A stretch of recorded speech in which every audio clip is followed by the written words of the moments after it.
I'm here with another story today. In fact, I have two this week. So I hope everyone's had an amazing week today. This week, sorry.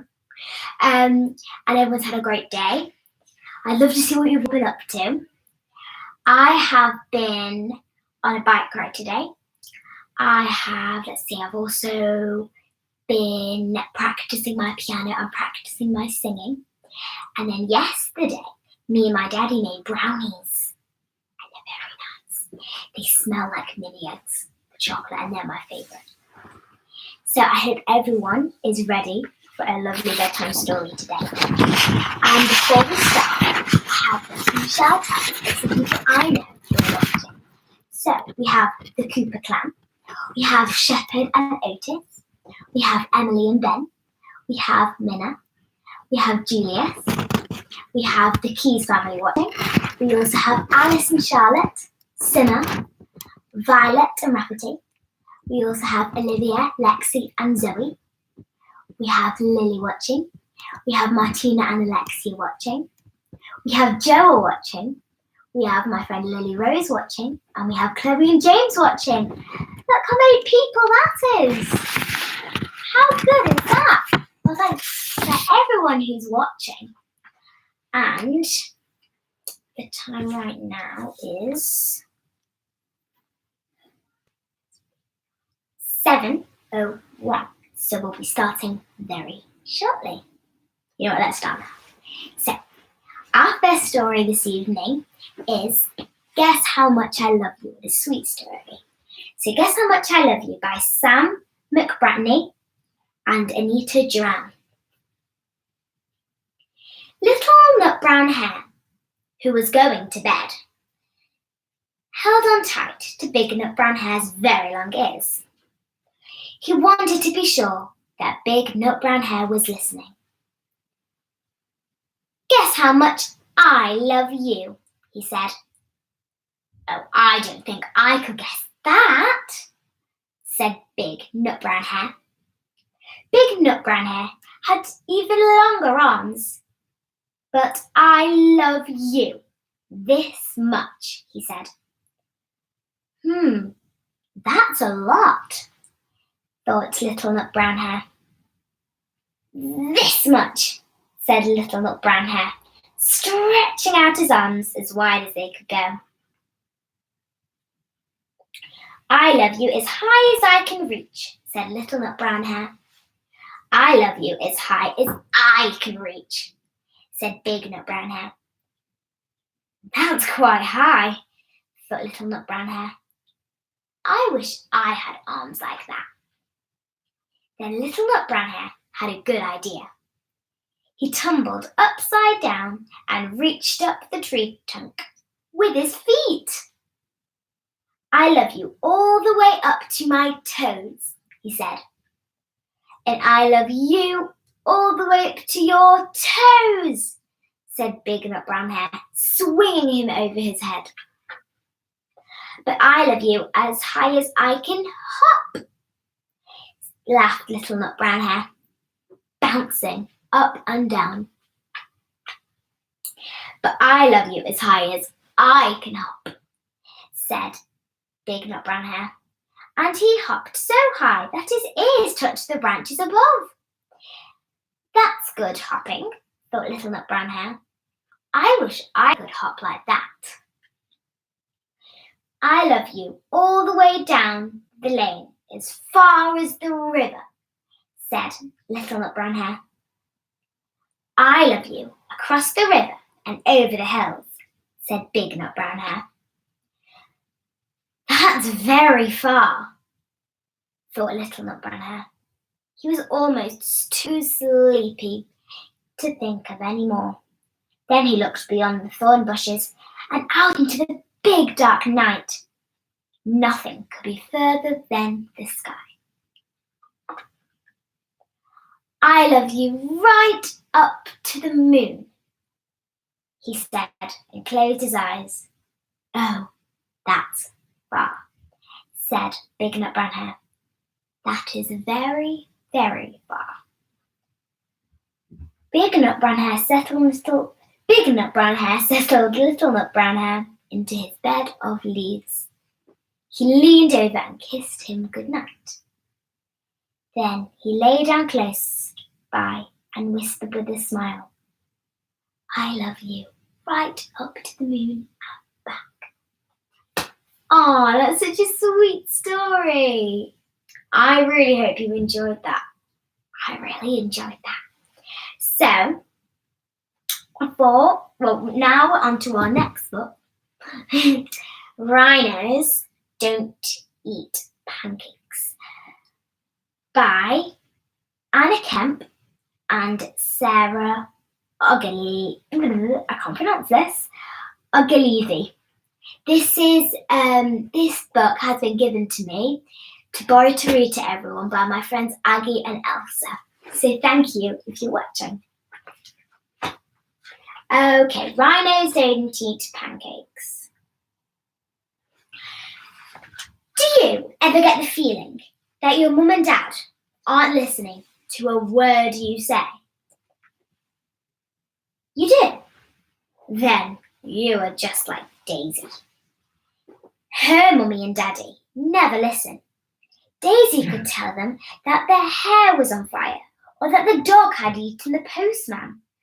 But they would just nod and say, that's nice, dear. Or, tell your gran. Or, can't you say I'm on the phone? So when, one day, Daisy had something really important to say, guess what? Nobody listened. So this is what happened. Daisy was big as a bus and as purple as a plum. It was also a bit peckish. So it took a chomp of Daisy's pancake and went upstairs. Mummy! Mummy! Daisy called.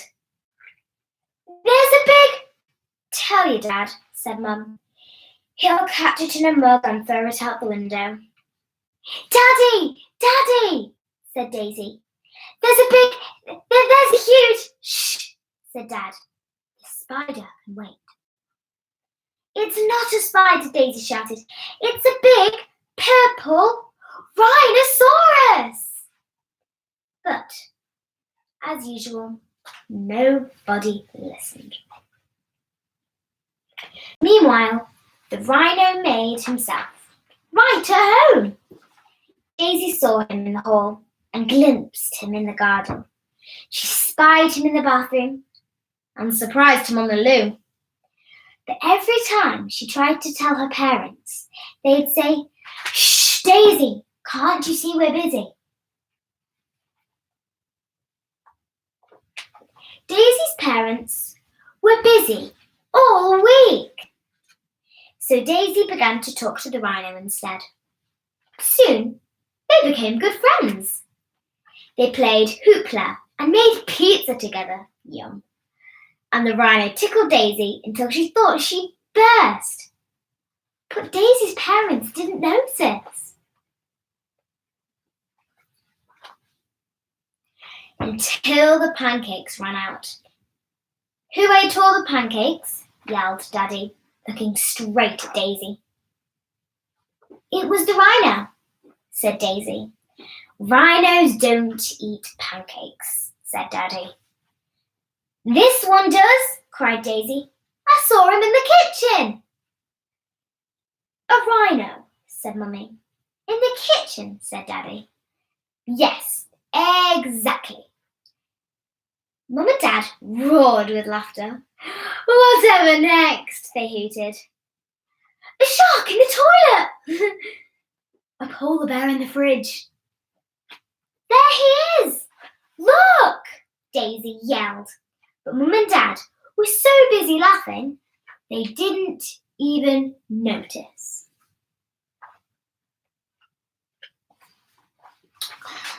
Come on, Rhino, Daisy said. I've had enough of this. The rhino tickled Daisy with his horn, but she was far too glum to giggle. Mum and Dad never listen, she sighed. They were always a million miles away. The rhino sighed deeply through his big purple nostrils.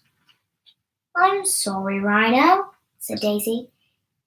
Your family are 1,000,000 miles away too, aren't they? The rhino nodded and a lilac tear rolled down his cheek. Poor Rhino.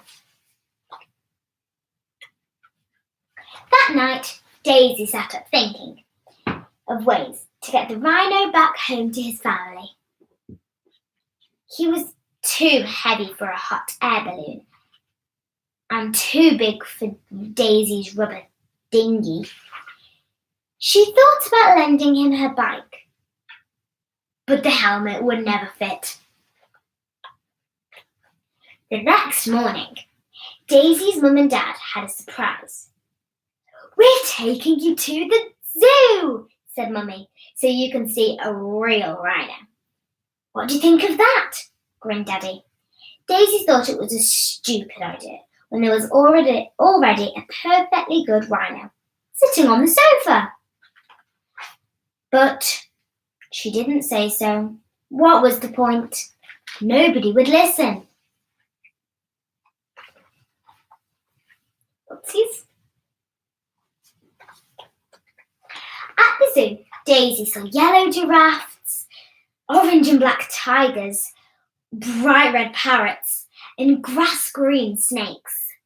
But she couldn't help thinking about her poor purple rhino. Hurry up, Daisy, said Mummy. The rhinos are this way. But what was this? Missing big purple rhino. Likes pancakes.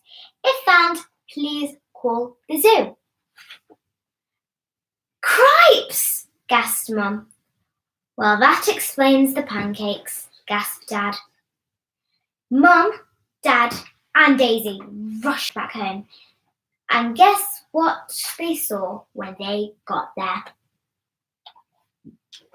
That's right, the biggest, purplest rhinoceros in town. What did I tell you? Said Daisy, grinning from ear to ear. I'm phoning the zoo, said Mummy. The rhino looked startled. No, said Daisy. Not the zoo. He needs to get back to his family. They are 1,000,000 miles away. Well, we'd better get a move on, said Dad. The next flight to 1,000,000 miles away leaves this afternoon. The rhino packed his suitcase whilst Daisy found a hat. Then they all pushed his big purple bottom into the back of the car and drove to the airport.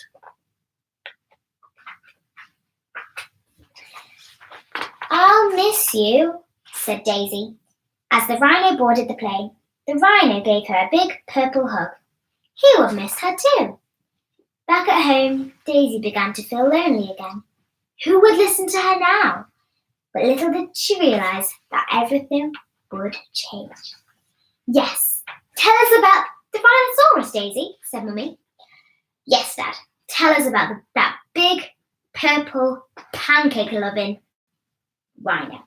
So Daisy told him about the hoopla and the pizza and the tickles, and guess what?